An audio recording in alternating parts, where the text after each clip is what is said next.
bastante joven, hemos empezado en el año 2009 y bueno, pues cada una de esas escuelas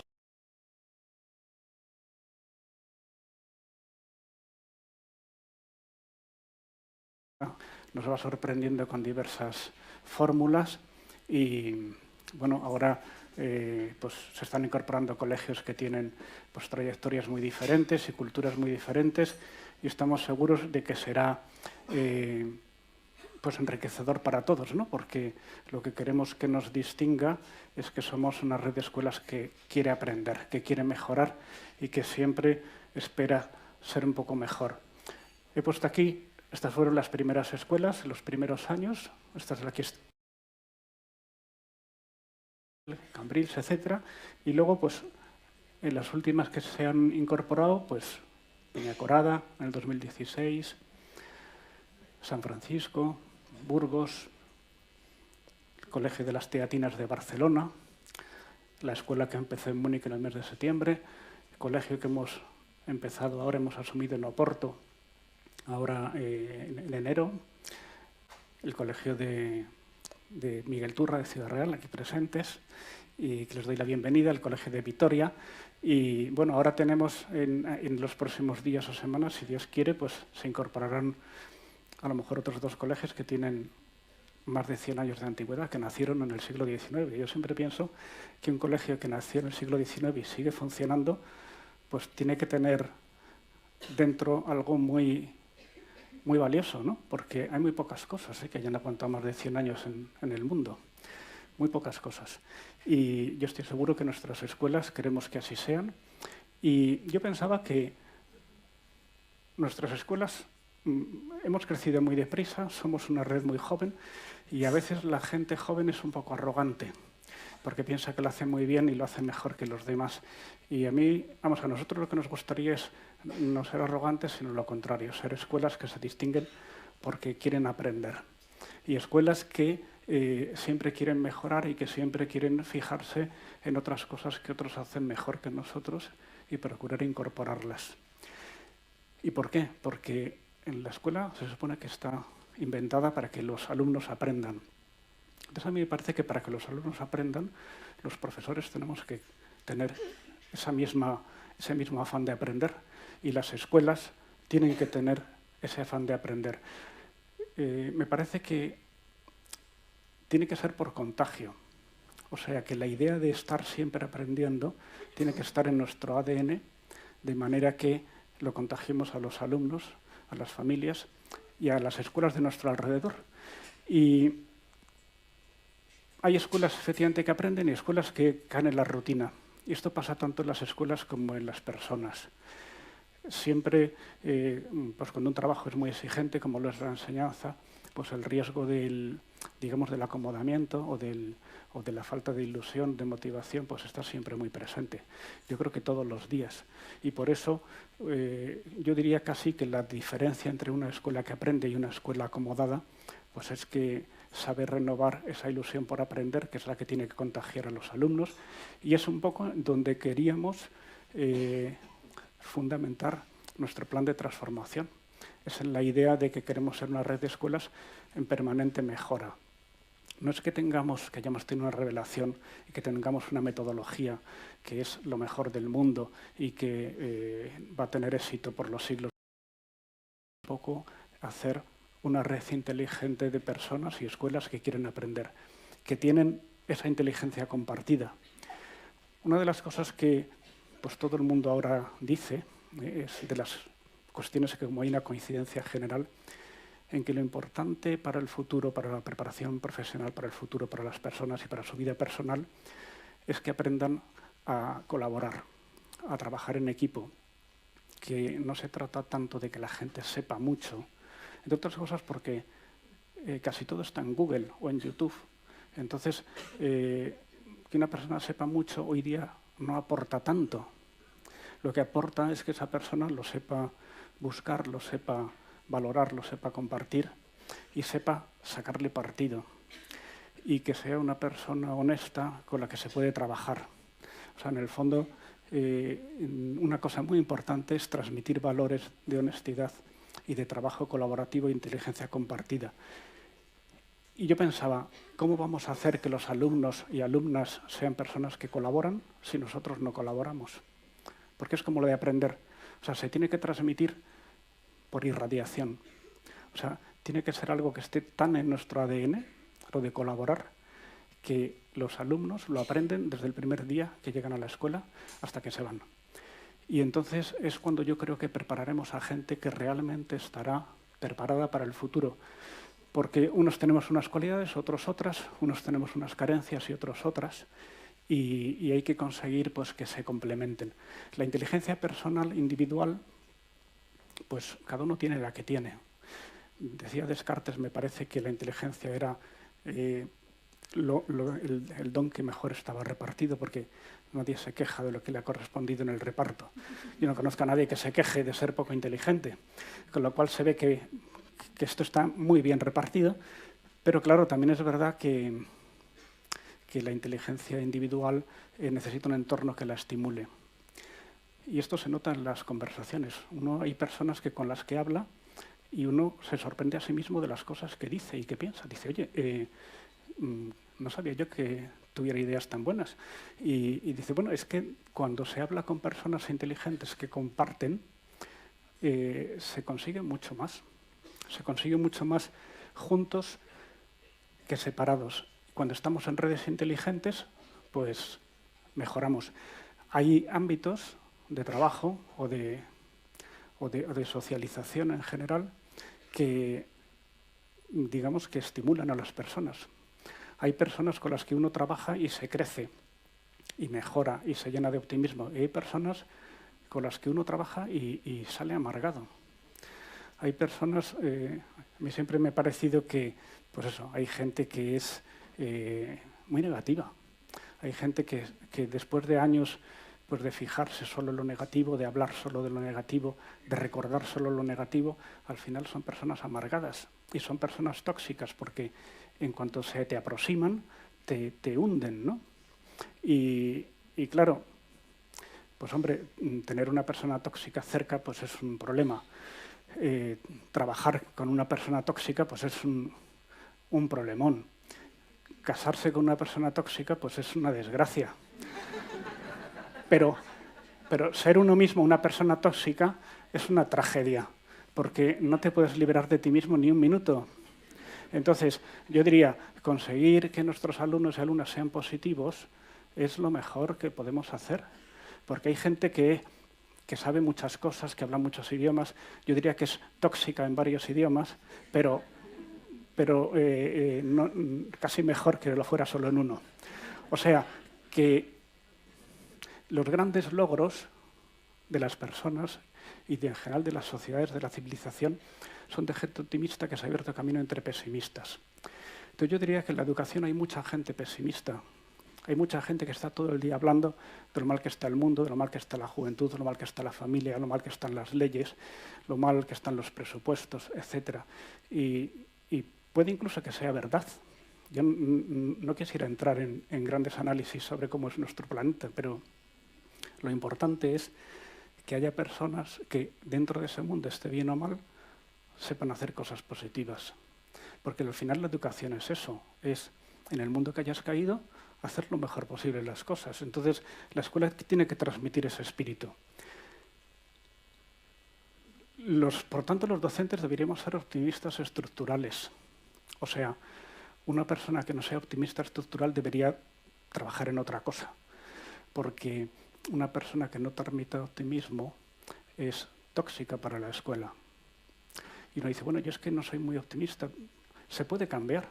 Si estamos hablando precisamente de educación, podemos autoeducarnos para ser más positivos. Es lo mejor que podemos hacer para nuestra vida, para que nos vaya bien. Conseguir poco a poco ir superando esos resabios pesimistas, victimistas, negativos, que son los que a las personas le lastran y le estropean su vida. El otro día le escuché a José Antonio Marina, no lo había oído yo nunca, hablando de estas cosas. Él decía que el mayor fracaso del siglo XX era el fracaso de la inteligencia compartida en la pareja.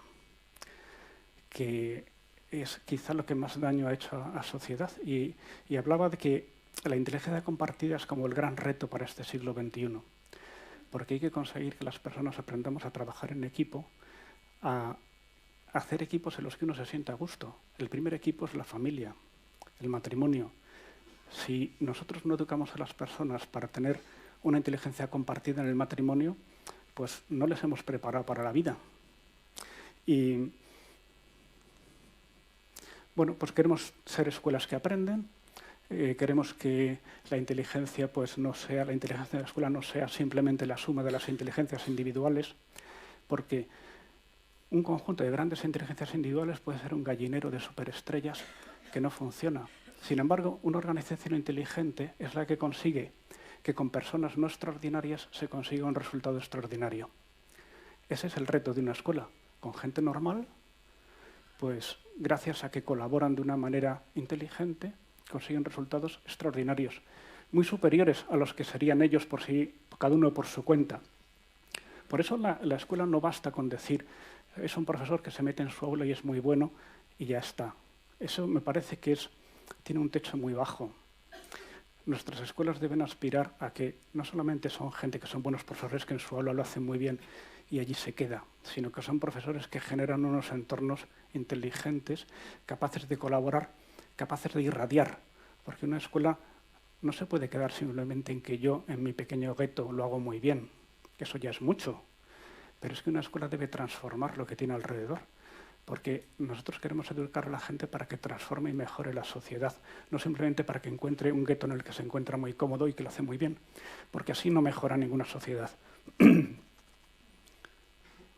¿Qué hace falta para que gente normal, como somos todos, consiga resultados extraordinarios? Pues dinámicas de colaboración, cultura colaborativa, pues un liderazgo, una inteligencia compartida. Y eso es lo que hace que la escuela inteligente consiga que la escuela alcance sus objetivos como escuela y los alcance también para las personas que la forman. Me estoy quedando sin voz.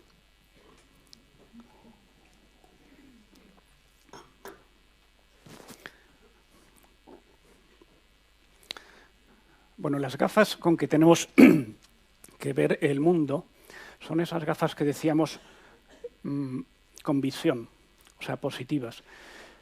Nosotros pienso que una escuela debería estar constantemente oteando el horizonte para ver cómo evoluciona el mundo y cómo evolucionan los alumnos que tenemos delante, cómo evolucionan las escuelas de nuestro entorno, para ir afinando el tiro constantemente, ir innovando. La personalización de la educación no solamente atender a cada alumno, es saber en qué mundo estamos y saber qué cosas hay que podamos asumir y que podamos con ello mejorar nuestro trabajo. Y luego, sobre todo, que la escuela tiene de alguna manera también que reconocer el trabajo de los demás. Una de las grandes cosas que tiene el trabajo colaborativo es que nosotros cuando hacemos algo bien, en cierta manera necesitamos que alguien lo reconozca. Y una de las formas de hacerlo es compartir. Porque yo creo que ahora mismo, gracias a Dios, en el mundo de la educación estamos en una primavera de la formación. Hay un interés por la formación que yo nunca lo había visto y ya llevo unos cuantos años en esto.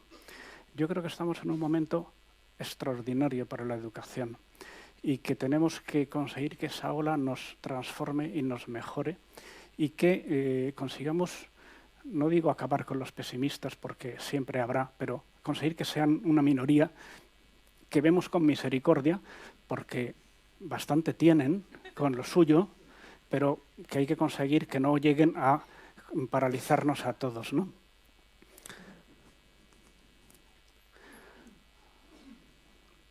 Bueno, todos sabemos que nuestra profesión tiene un gran impacto en la vida de las personas, pero también sabemos que con un buen profesor que un año le toca a una persona, con eso no vamos a cambiar el mundo. O sea, tenemos que conseguir ser un conjunto de personas comprometidas con la educación que generan escuelas inteligentes que aprenden y que, bueno, esto que dice todo el mundo, ¿no? Que hace falta toda la tribu, para que realmente la educación tenga recorrido y haga una labor permanente y profunda, hace falta que eduque toda la tribu. No basta con que haya un profesor bueno en un colegio.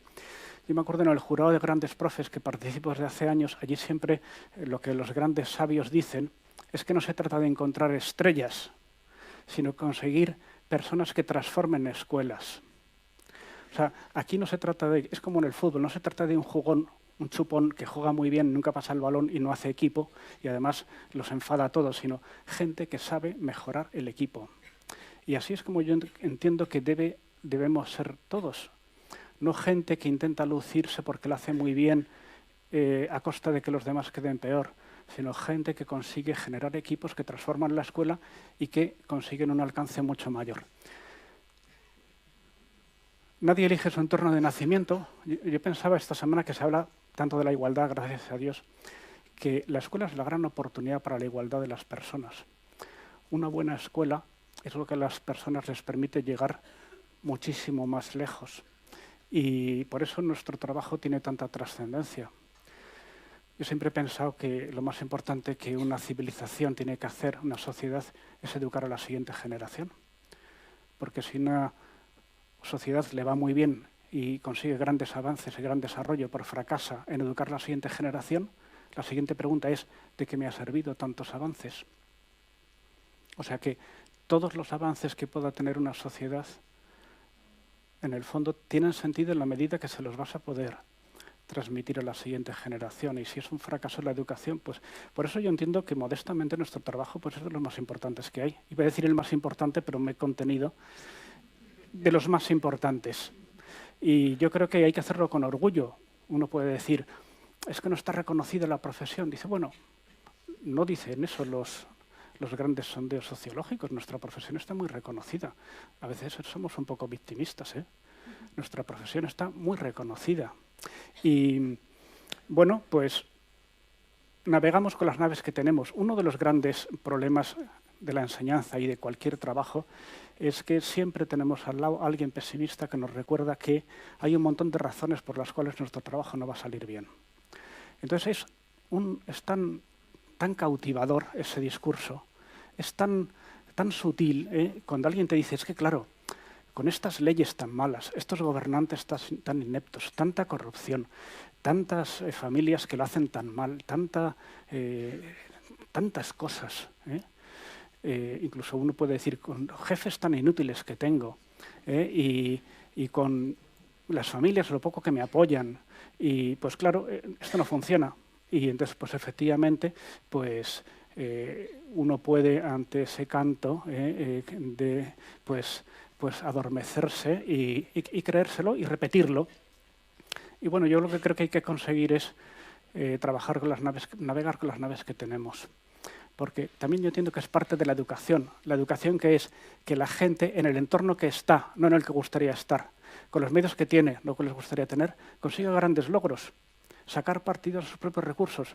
Porque la educación no es enseñar a la gente a considerarse víctimas de lo mal que es el mundo y que no puede hacer nada. Es lo contrario. Es tú, en tu entorno, con lo que tienes, donde has caído, en el país que has nacido, en la época que has nacido, en la familia que has nacido, en el sitio donde estás, haz lo mejor posible con tu vida, ¿eh? Toma las riendas de tu vida, sé protagonista de ella y consigue grandes logros. Pues eso mismo, para poder transmitir esa idea, la tenemos que asumir nosotros. Es decir, tú, en tu aula, con tus horas de clase, con los alumnos que tienes, con las familias que tienes, en las escuelas que estás, con las leyes que tienes, ¿qué puedes hacer? Y entonces así es como yo creo que mejoran las cosas.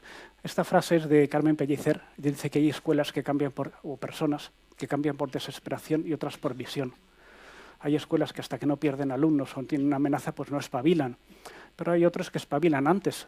Lo que a nosotros nos gustaría es que aquí todos espabilemos antes de que nos llegue el agua al cuello.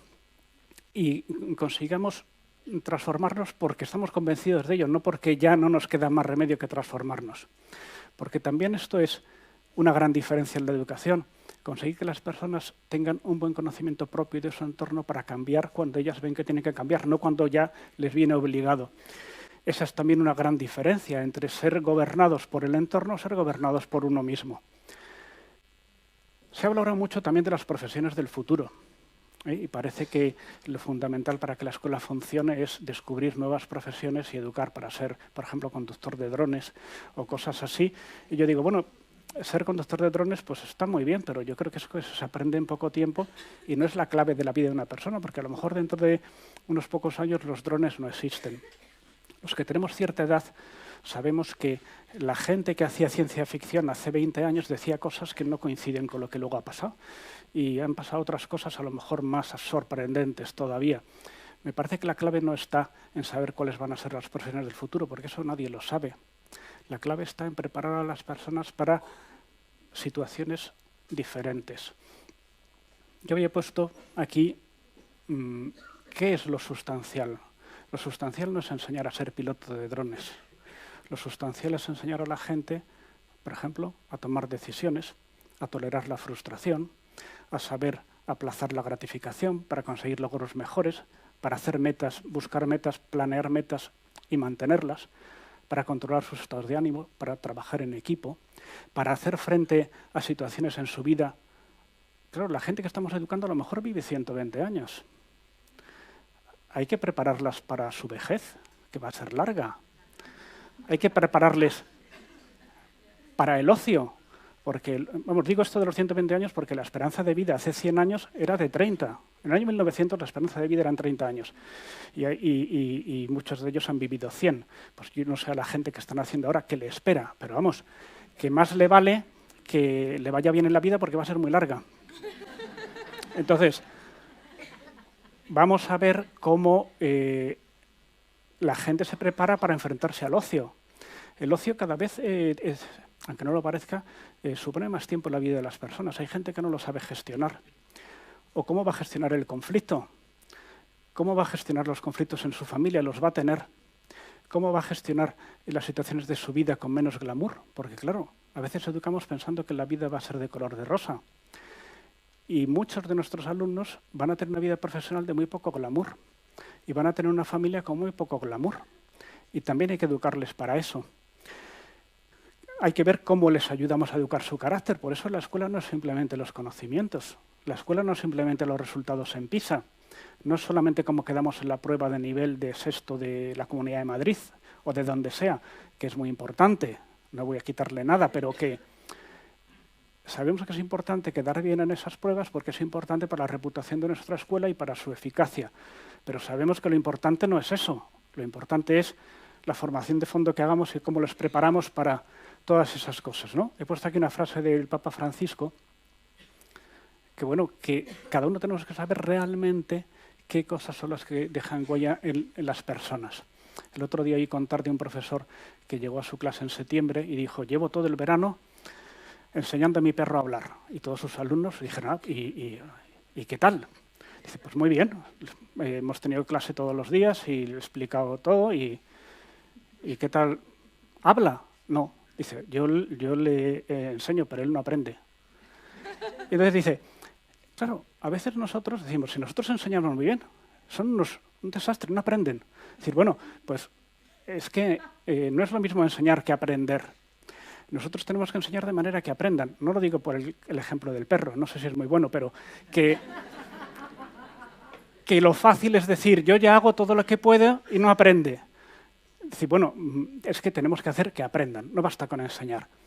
Y tenemos que hacer autocrítica porque, pues bueno, hay que hacer autocrítica, hay que hacer crítica de lo que otros pueden hacer mejor, que eso en general a casi todo el mundo se le da bien, y hacer un poco de crítica de lo que yo puedo hacer mejor, que eso pues a la gente se nos suele dar peor, pero es más importante. También ser positivo. Yo pienso que cuando un profesor habla de sus alumnos o cuando un padre o una madre habla de sus hijos, se retrata de cómo los ve y de la esperanza que tiene puesta en ellos.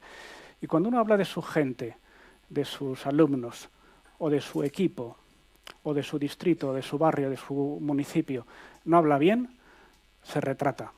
Porque si no cree en que ellos pueden mejorar y en la cantidad de cosas buenas que tiene, no los podrá educar.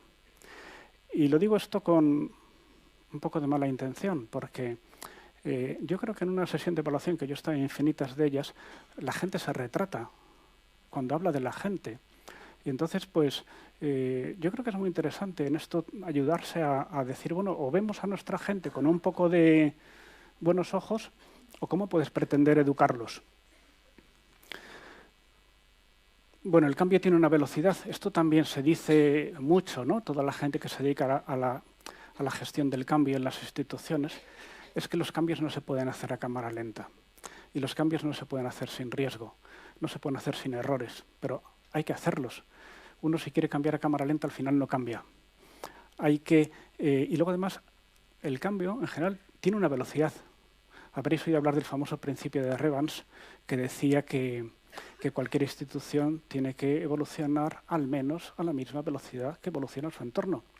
Porque si uno evoluciona a una buena velocidad, pero su entorno evoluciona más deprisa, cada vez está más anticuado, cada vez está menos adaptado. Entonces hay gente que piensa que ha cambiado muchísimo, y es verdad, pero es que el mundo ha cambiado más y estás cada vez más lejos.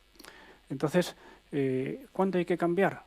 Bueno, es que el cambio en sí mismo no es que sea... O sea, la cuestión de la innovación no se trata de que sea una simple producción de novedad o de extravagancia. Lo que se trata es de ver qué es lo que necesita nuestra gente y hacerlo. Y saber cambiar. Bueno, el liderazgo compartido es otro de los grandes principios que para que haya una inteligencia compartida, para que se colabore, pues hace falta que haya un liderazgo compartido. Las escuelas y todas las instituciones necesitan líderes no tanto carismáticos, sino como líderes que despierten otros liderazgos a todos los niveles de la organización y que consigan que se produzca lo que nosotros en nuestro plan de transformación hemos llamado el Mentoring 360. Porque no consideramos que en la escuela hay gente que enseña y gente que aprende, sino que todos tenemos que enseñar y todos tenemos que aprender, porque el que no aprende no enseña, no contagia ese espíritu que la escuela debe transmitir. Por lo tanto, tenemos que ser capaces de compartir las cosas que hacemos, tenemos que ser capaces de implicar a otros. No se trata de ser una estrella que incluso todo el mundo admira, pero que nadie es capaz de imitar porque no resulta fácil hacer equipo con él, porque es tan carismático que no hay forma de que haga equipo. O porque considera que lo que hace él está muy bien y no va a aprender nada de nadie y además no lo quiere compartir porque piensa que cada uno que se busque la vida. Yo creo que en una escuela, o sea, la enseñanza se basa en que uno lo que le ha costado mucho aprender quiere que otro lo aprenda en menos tiempo. Eso es la enseñanza, ¿no? Pues en la enseñanza, lógicamente, todos tenemos que procurar que lo que nosotros hemos aprendido con nuestra forma de dar clase, otros lo puedan aprender con menos esfuerzo y con menos fracaso y con menos golpes que nosotros. Bueno, esto es lo de PISA. No quiero meterme con PISA. Yo creo que PISA ha puesto en el mapa a mucha gente que vivía fuera de la realidad y que pensaba que estaba haciéndolo mejor que nadie y se ha visto que lo hacía de los peores. Pero bueno, nosotros lo que queremos es el éxito de las calificaciones escolares, evidentemente, pero también en estas otras cosas que antes decíamos de la vida personal, de que la gente aprenda otras muchas cosas que ahora PISA está empezando a medir también. Ahora PISA, por ejemplo, está empezando a medir la resiliencia porque se ha dado cuenta de que al contestar las pruebas, hay gente que contesta bien las primeras preguntas y mal las últimas porque se cansa de hacer el examen. Y entonces, como tiene millones de datos, pues va midiendo, según el tipo de persona, si una persona acierta todas en las primeras preguntas y falla todas las últimas, quiere decir que es muy inconstante. Y entonces están midiendo cuál es la constancia de las personas y es súper interesante. Y yo creo que... ¿Y por qué lo miden? Porque es que para la vida es muy importante esa capacidad de, digamos que de esfuerzo, de demorar la gratificación y de mantener los planes, porque para que uno sea protagonista de su vida tiene que ser capaz de mantener sus propósitos. Bueno, la narración del cambio es la del niño cuando llega a casa. Yo diría, ¿cómo sabemos si vamos bien? Pues yo creo que cuando un niño llega a casa y cuenta a su madre o a su padre y está hablando de lo que hace en la escuela, quiere decir que eso va bien, que el niño hemos conseguido que esté con ilusión por las cosas que hace y que la escuela, eso, además de ser atrayente, es irradiante, que la escuela está generando unas dinámicas y unos aprendizajes que el que los recibe se siente necesitado de contarlos. Y yo creo que es una buena medida. Estamos en un plan de transformación, lo sabéis. Me quedan 10 minutos. Este ejemplo del cubo de Rubik es súper clásico. Lo quería traer, lo pone mucha gente. En una escuela, aquí he puesto 6 caras, que son las que, por ejemplo, pone Carmen Pellicer: currículum, metodologías, evaluación, organización, personalización, liderazgo. Hay mucha gente que se fija en una de las caras, o incluso en 2, y consigue cuadrar los colores en una cara, pero le descuadra a todos los demás. Tenemos que mirar todas las caras. Hay gente que le preocupa mucho el currículum, pero no la metodología, o le preocupa la metodología y no el currículum. O hace todo mucho, pero no evalúa nada. O evalúa, pero no programa. O no personaliza, simplemente traslada experiencias de otros sin adaptarlas. O le falta capacidad de organización, es muy teórico. O le falta liderazgo, porque lo hace él, lo predica en el desierto, pero no consigue que nadie le siga. Hay que conseguir atender a todo. Y hay que conseguir, pues, nuestro modelo educativo, que después de este plan que hicimos el año pasado, pues hemos fijado en estas ideas, que ya un poco todos las habéis oído contar y no me voy a repetir, pero que tenemos que ir viendo cómo sacarle partido y cada día mejorar este modelo y ir pues adaptándolo pues a los tiempos que vayan viniendo cada vez. Ahí hago un repaso muy rápido. La innovación, pues vivimos en unos tiempos de gran cambio. La escuela está evolucionando mucho, pero yo creo que el mundo va más deprisa, ¿eh? Yo pienso que nos estamos quedando atrás.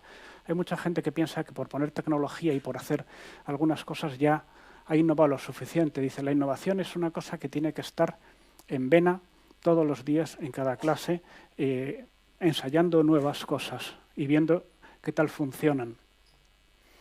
Yo siempre pongo este dibujo de como que la antigua escuela era el profesor transmitiendo conocimientos a los niños y luego midiendo el nivel de llenado, a ver cuánto lo habían aprendido. Y yo creo que el futuro, bueno, ha funcionado bien, que conste que la escuela tal como la conocemos lleva más o menos 500 años. Entonces, pues, bueno, ha funcionado dignamente hasta tal punto de que el Estado en todo el planeta ha asumido esa tarea y ahora pues es parte de lo que nadie duda que debe hacerse. Pero bueno, yo creo que hasta ahora el conocimiento estaba ceñido normalmente al libro de texto y a la sabiduría del profesor. Porque de hecho la mayoría de las familias sabían menos que el profesor y nadie tenía facilidad para acceder a esos conocimientos. Ahora eso no es así. Ahora pones en YouTube cualquier cosa, tú estás explicando cómo se divide por Ruffini, pones en YouTube y sale un tío, te lo explica mucho mejor que tú. Entonces, o tú dices algo, aportas algo que no esté en Google, o realmente el profesor, digamos que su tarea está cambiando. Porque yo no digo que sobre, yo creo que hace más falta que nunca. Pero tiene que darse cuenta de que el escenario le han movido el tablero, que no puede ser igual que siempre, que no podemos decir unas cosas y luego preguntarlas. Y con esto no voy contra la memoria ni contra la voluntad, porque precisamente el descrédito de la memoria y la voluntad ha sido una de las desgracias de nuestras últimas épocas.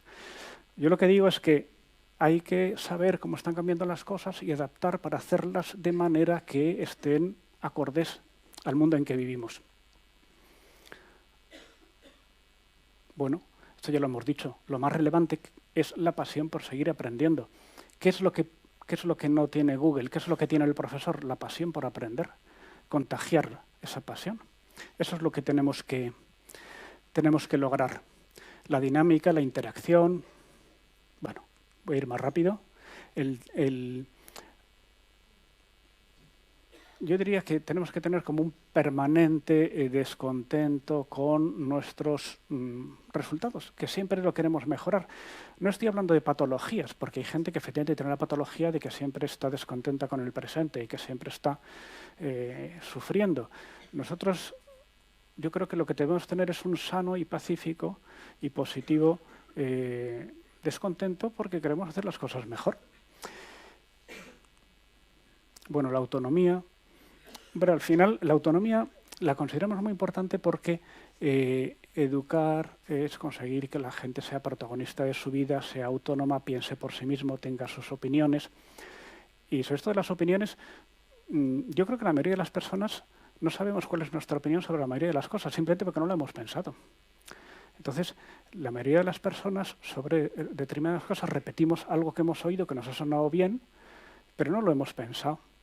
Entonces, las personas cuando pensamos las cosas porque escuchamos ideas, escuchamos otras y vamos formando nuestra propia opinión, es cuando tenemos opinión personal sobre las cosas y cuando nos conocemos a nosotros mismos y cuando empezamos a vivir auténticamente nuestra vida. Por lo tanto, la educación no es que la gente piense lo mismo que nosotros. La educación es que la gente piense por sí misma, tenga sentido crítico, busque fuentes y, digamos, que encuentre soluciones nuevas a los problemas. Y, bueno, pues no podemos ser personas, no podemos educar a personas de respuesta aprendida, sino de respuesta propia. Y yo creo que eso también es lo que hará que la educación sea mucho mejor en nuestras escuelas. El que no educamos gente que repita lo que nosotros decimos, sino encontramos a gente que con lo que nosotros decimos y dicen otros se forma ideas y les saca partidos y avanza el conocimiento. Personas autónomas que piensen en su propio carácter, en su propio desarrollo emocional, su propia carrera profesional. Yo aquí he puesto una foto, yo siempre lo he contado, hace ya más de un año que estuve en Finlandia, a mí me sorprendió cómo están metidas las tareas domésticas y los valores del cuidado en la escuela. Porque casi todo lo que se dice en España sobre Finlandia es una leyenda, porque yo había oído mil cosas, luego cuando estoy allí he visto que no son así, pero en fin, lo que sí es así y he visto es que allí todo lo relacionado con las home economics, con las home skills, las tareas del hogar, el sentido del cuidado, el que haya un mentoring de alumnos más jóvenes, de alumnos mayores a más jóvenes, todo lo relacionado con el cuidado está hay mucha atención. Y eso me parece que es muy importante porque los valores del cuidado son fundamentales para el resultado de la vida de las personas. Entonces, las personas tienen que aprender a cuidar de los demás, porque si no aprenden a cuidar de los demás, no se generan dinámicas de colaboración y la vida es muy inhóspita. Los valores del cuidado son fundamentales, son más importantes que las matemáticas, sin duda. No están en el currículum, es verdad, bueno, pues a lo mejor hay que ponerlo en el currículum. O aunque no esté, tiene que estar de una manera transversal. Esto lo va a explicar José Luis, lo del ADN, lo he puesto simplemente para suscitar. Y yo había apuntado también que nos gustaría ser referentes en igualdad. En esta semana, repito que tanto se ha hablado. Yo he puesto ahí unas fotos porque hace un año estuve en una reunión de la Agencia Europea de Género. Estábamos 14 mujeres y yo. Yo era la cuota masculina y sentí lo que se siente cuando uno es minoría, pero la verdad es que yo luego pensé que yo era más feminista que ellas, porque mi madre era muy feminista, aunque haya tenido 13 hijos, y yo pienso que el gran problema es que hay que encontrar formas más eficaces de educar en la igualdad, porque yo creo que estamos en el Paleolítico todavía. Estamos a nivel de principios, pero se ha ensayado muy poco qué es lo importante en la educación para lograr una verdadera igualdad. Porque ha habido como una... Bueno, hay que pensarlo, lo vamos a dejar ahí. Nosotros tenemos un plan de igualdad que hemos visto además que es la página más visitada de nuestros colegios y que suscita mucho interés y que lo tenemos que hacer cada vez mejor. Bueno, el mentoring, pues también esto es como un principio de la escuela. Si todos tienen que enseñar, o sea, si queremos que la gente colabore y aprenda, tenemos que conseguir que todos aprendan y todos enseñen. Y hay que conseguir pues, que se generen ese mentoring profesor-alumno, que es clásico, pero también, bueno, el mentoring, también que lo pone en nuestro plan de transformación, hace que todos aprendan de todos y que las personas estén centradas en los demás. También esto es fundamental para el resultado de la vida de las personas. Una persona centrada en sí mismo no le va a ir bien en la vida. Entonces, o las personas se centran en los demás o su vida fracasará. Y esto lo tienen que aprender desde que llegan a la escuela. Y lo tienen que aprender los profesores. Un profesor centrado en lo suyo no encontrará satisfacción en su trabajo. Y por supuesto, en su matrimonio o su familia menos. El sentido de la solidaridad debe ser transversal. La solidaridad no es un día hacer una obra de caridad. La solidaridad tiene que estar en el ADN, porque educamos a gente que está constantemente pensando en los demás. El mentoring profesor-alumno, el mentoring alumno-alumno, del cual hay un grupo también de transformación, el mentoring profesor-profesor, el mentoring entre escuelas, el mentoring, yo diría, a nivel global. O sea, yo, en lo que me toca participar en estas cuestiones del pacto educativo y de estas cosas, una de las grandes desgracias de nuestro mundo es que está planteado en términos de oposición. Y bueno, es así nuestro sistema político y hasta ahora nos ha descubierto uno mejor. Pero claro, no es un sistema de colaboración, es de oposición, es de echarle la culpa a otro, es de reventar lo que hace otro y dices, pues realmente es difícil construir algo y decir, bueno, por lo menos en la escuela, en nuestro mundo, entre las escuelas, en lo que es la base del sistema educativo, tenemos que conseguir un ambiente de gran colaboración y arriba pues ya veremos cómo lo logramos. He puesto aquí en el Mentoring 360 que tenemos una serie de documentos que no es que sean revelaciones de nadie, pero que nos parece que es importante conocerlos, trabajarlos y hacer mentoring en que realmente impregnen nuestra vida diaria. Y que pues el código de buenas prácticas, el plan de igualdad, nuestro carácter propio, que todas estas cosas no sirve de nada que estén en la página web si no están en la vida de nuestros profesores. Por eso yo diría que es importante conocerlos. Y esta es la última diapositiva para que veáis que cumplo casi el tiempo. Es decir, el cambio no lo esperemos de las leyes. Si alguien piensa que se va a aprobar una ley y su aula se va a transformar gracias a eso, pues oye, que vaya buscando otra profesión, porque, bueno, aparte de porque la ley no va a venir pronto, la ley no le va a cambiar nada. Las leyes no cambian la educación de las aulas ni de las familias. Es más, les afectan poquísimo. Iba a decir que nada, pero era una exageración. Muy poco. Es más, pueden estropear un poco, pero en fin, que arreglar no le van a arreglar nada. Por eso digo, lo importante es la revolución pacífica que se tiene que producir en el aula, en la familia, en la persona, en los profesores, para que las cosas mejoren. Las revoluciones, los grandes cambios que han logrado transformar la educación no han nacido en los despachos de los ministerios, han nacido en las aulas.